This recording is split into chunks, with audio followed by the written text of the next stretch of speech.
Hello everyone, welcome to Niffer's Craters. I'm sitting here with Watson. We had quite a rough week. It started with Father's Day, which is kind of a rough day for me because my dad died 4 years ago. 4 years ago this past Tuesday. So it started with Father's Day, and then Tuesday, 2 days later, was the anniversary of my dad's death. And that morning, I was getting ready for work, and I always scoop the litter box right before I go to work, and I saw blood in the litter box. And then Watson comes along and is trying to use the litter box while I'm scooping it. I have two side by side, so he was in one while I was scooping the other, and he was straining to pee.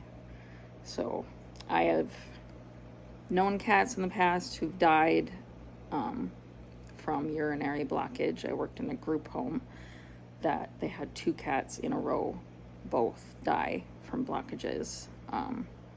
Unfortunately, in a group home, there's a lot of staff coming in and out, and just nobody noticed that anything was wrong until they were so sick that they couldn't be saved, unfortunately. So I was aware that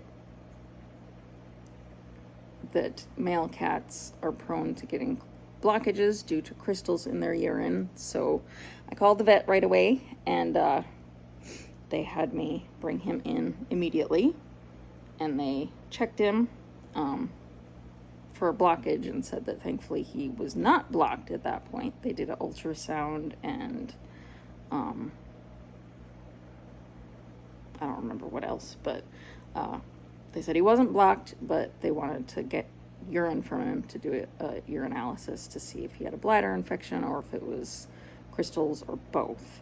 So I'd leave him there and go to work.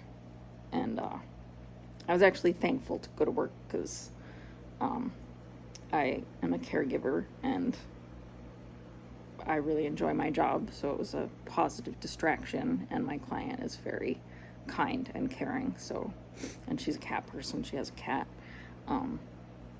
so she was very compassionate to how I was feeling that day. So they ended up having to keep him until like 5 p.m. because they had such a hard time getting urine from him, and they said that he had a really high concentration of crystals in his urine and also a bladder infection or UTI. So he had to be on antibiotics for, well, he was supposed to be on them through today, but I only ended up having enough through last night. So hopefully he'll be fine. But he, the first, like Tuesday and Wednesday, you could tell he was really uncomfortable. He was going to the litter box a lot and licking himself a lot and just didn't seem himself.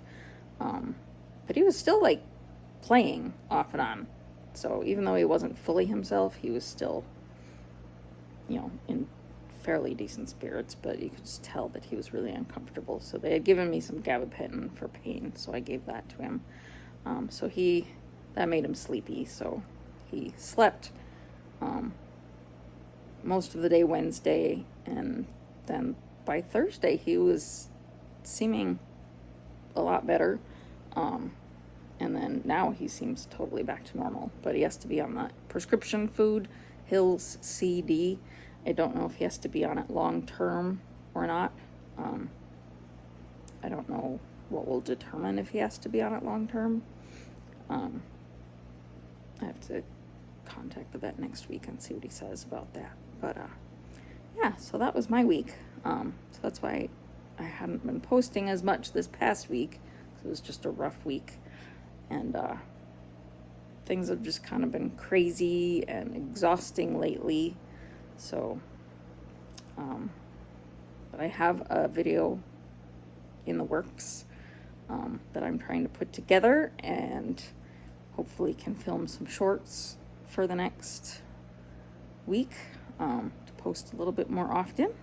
So just wanted to give that update, and I hope everybody's having a good weekend. It's really hot here. It's supposed to be in the 90s here this weekend, and then back into the 70s next week. It's kind of a weird summer. We haven't really had any consistency with temperatures. It's just been a kind of roller coaster.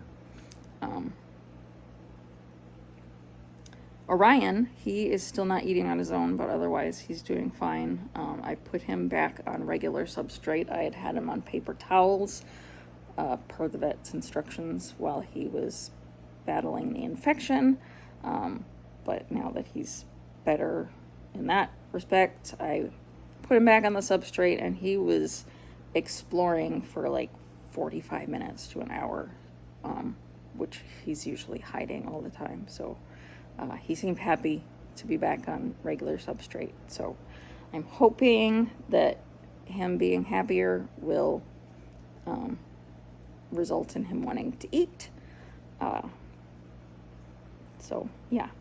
And I got 2 new enclosures, so I can upgrade Elfie and Vanellope, and then from there I will upgrade Elora into Vanellope's enclosure. Vanellope and Elfie are still in 10 gallons, and Elfie, I got a 20-gallon for him that I think he'll just be permanently moved into.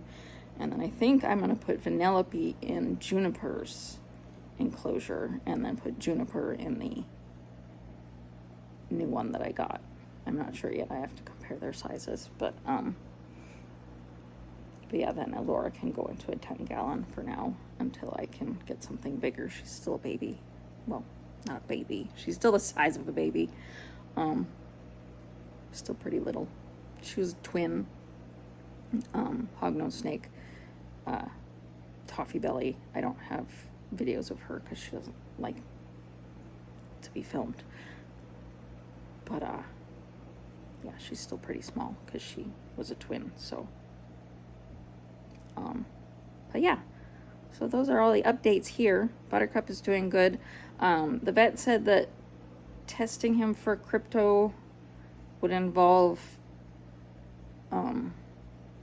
doing a trying to get a sample from his stomach via gastric lavage, which would be difficult because of how small he is, and then it would have to be sent to the University of Florida, I think, and he said the shipping would be like $250. And right now that is not in my budget, so I am going to just wait. He seems fine, so I'm hoping that means he's negative. I might just send for the kit to do the fecal testing, just to see if anything would show up on that, but I'm guessing nothing would show up because he's acting fine. But I'll just make sure that I use sterile practices when I'm, like, if I handle him, I'll make sure that I, thoroughly wash my hands afterwards and not share any equipment or dishes that I use for him. Just make sure I'm not doing any cross-contamination just in case. So those are my updates. Yeah, that's about it. I'm gonna feed some jumping spiders in a little bit. I have baby jumping spiders from an orphan sack that was given to One Love Tarantulas, and they gave it to me to raise. And it started off with over 100, and I've lost, I think, about 30% of them, which is normal. They have a lot of babies because not all of them are going to thrive and survive. So I think I have a little over 60 left. And the ones that I have left are doing really well. So the ones that died are ones that were like really super small and just weren't thriving for some reason. So a lot of my tarantulas have molted recently. I'm going to try to get some videos of some of the ones that are looking extra pretty and are out on display all the time. Yeah.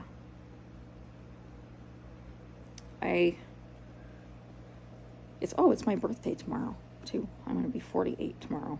I was supposed to go out to lunch with my family today, but I've kind of been battling a mild cold and feeling pretty run down, so we're rescheduling to July. So I'm just going to hang out with my animals tomorrow and maybe go pick myself up some dinner or cupcake or something to celebrate. So yeah. Anyway, I hope everybody's having a good weekend. And if it's hot where you are, I hope you're staying cool. And I will talk to you later. Bye. Want to say bye? You're so cute.